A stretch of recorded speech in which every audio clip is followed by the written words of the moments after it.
I thought I would move in, John ने कहा। 1976 में रिचर्ड अपने फ्यूचर वाइफ जॉन से मिला, लेकिन प्रॉब्लम ये थी कि उस टाइम पर दोनों ही शादीशुदा थे। उनके पार्टनर्स अलग थे। जब 1 साल तक उनका रोमांस चल रहा था, तब दोनों ही टफ मैरिड लाइफ से गुजर रहे थे। जॉन एक रिकॉर्ड प्रोड्यूसर की वाइफ थी जो मेनोर में काम करता था। रिचर्ड को पहली नजर में ही उससे प्यार हो गया था। जॉन का पति बिजनेस के लिए हमेशा बाहर रहता था। जॉन एक एंटिक शॉप में असिस्टेंट की जॉब करती थी और रिचर्ड उससे वहीं जाके मिलता था। शुरू में रिचर्ड ने ओल्ड हैंड पेंटेड साइंस में इंटरेस्टेड दिखाया, लेकिन जॉन से मिलने का ये बस एक बहाना था। उसके लिए उसने जॉन से इतने साइंस खरीद लिए थे कि उसके पास एक अच्छा खासा कलेक्शन हो गया। इस तरह दोनों में फ्रेंडशिप हो गई थी। रिचर्ड जॉन के साथ उसके फ्रेंड्स को भी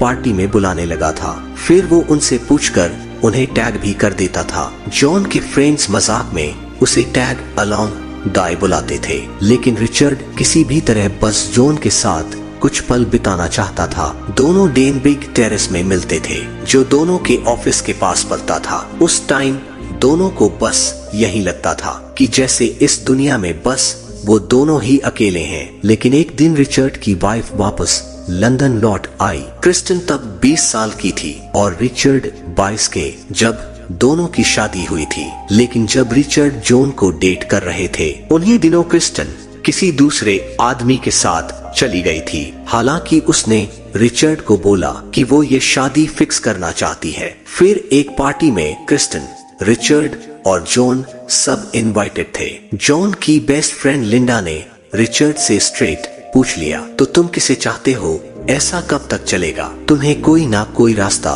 तो निकालना पड़ेगा। रिचर्ड ने हॉल के दूसरी तरफ जॉन को देखकर कहा, मैं किसी से प्यार करता हूँ, लेकिन वो मुझसे प्यार नहीं करती। लिंडा बोली, मैं बता रही हूँ कि वो यही औरत है। अगली रात रिचर्ड जब अपने हाउस बोट ड्यूवेंडे पर अकेला था, बाहर बड़ी जोरों की बारिश हो रही थी। वो कुछ बिजनेस कॉल्स करने में बिजी था कि तभी दरवाजा खुला।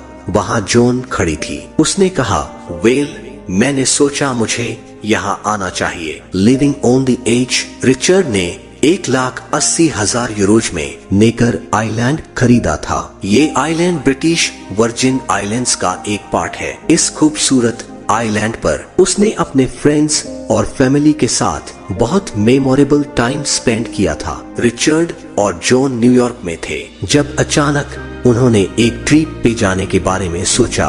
दोनों का ही अपने पार्टनर से परेशान होने वाला था। रिचर्ड ने वर्जिन आइलैंड के चक्कर लगाने के लिए एक हेलीकॉप्टर का अरेंजमेंट किया। उसने रियल एस्टेट के मालिक को अपने वर्जिन म्यूजिक की सक्सेस के बारे में बताया। उसने ये भी कहा कि वो रिकॉर्डिंग आर्टिस्टों के लिए एक वेकेशन प्लेस देख रहा है। ये सुनकर रियल एस्टेट का ओनर रिचर्ड और जॉन को खुशी खुशी आइलैंड दिखाने ले गया। ये एक छोटा सा आइलैंड था जिसका मालिक ब्रिटिश लॉर्ड था जो इसे बेचना चाहता था। आइलैंड काफी सुनसान, लेकिन चारों तरफ से व्हाइट सैंड और क्लियर ब्लू सी से घिरा हुआ था। रिचर्ड को इस आइलैंड की नेचुरल ब्यूटी बड़ी पसंद आई। उसे पता चला कि नेकर आइलैंड 3 मिलियन यूरोज में बिक रहा है। उसने इंटरेस्ट दिखाया तो एजेंट ने पूछा, आप कितना खर्च कर सकते हैं? तो रिचर्ड ने कहा, हम इसका 1,50,000 यूरोज देंगे। उसके बाद रियल एजेंट के तेवर बदल गए। रिचर्ड और जॉन वापस लंदन लौट आए। वहां पहुंचकर रिचर्ड को मालूम पड़ा कि ब्रिटिश लॉर्ड उस आइलैंड को जल्द से जल्द बेचना चाहता है, क्योंकि उसे स्कॉटलैंड में एक बिजनेस सेट करना था। रिचर्ड ने उसे 1,75,000 यूरोज का ऑफर दिया। 3 महीने बाद रिचर्ड को एक कॉल आई, अगर आप 1,80,000 यूरोज दे रहे हैं तो आइलैंड आपका हुआ। और इस तरह रिचर्ड ने नेकर आइलैंड खरीद लिया। बाद में वो जॉन को वहाँ हॉलीडे के लिए लेकर गया। बीफ आइलैंड पर दोनों को प्यूर्टो रिको के लिए फ्लाइट पकड़ने वाले थे, लेकिन फ्लाइट कैंसिल हो गई। तो रिचर्ड को एक ब्रिलियंट बिजनेस आइडिया आया, खुद की एयरलाइंस सर्विस खोलने का प्लान। वर्जिन एयरलाइंस के नाम से वहाँ पर रिचर्ड और जॉन के अलावा बहुत से स्ट्रैंडेड पैसेंजर भी थे। रिचर्ड ने कुछ कॉल्स किए और $2,000 में एक चार्टर्ड प्लेन का बुला लिया। उसने वहाँ खड़े पैसेंजर्स को खाली सीट्स बेच दी। एक ब्लैक बोर्ड में उसने लिखा Virgin Airways $39 single flight to Puerto Rico. उसने चार्टर्ड प्लेन की सारी सीट्स बेच दी थी। इस तरह उसे अपना पैसा भी वापस मिल गया था। और जब वे लोग प्यूर्टो रिको में लैंड हो रहे थे तो एक पैसेंजर रिचर्ड के पास आकर बोला वर्जिन एयरवेज बुरी नहीं है, अगर सर्विस थोड़ी बेटर करोगे तो तुम्हारा बिजनेस अच्छा चलेगा। रिचर्ड ने जवाब दिया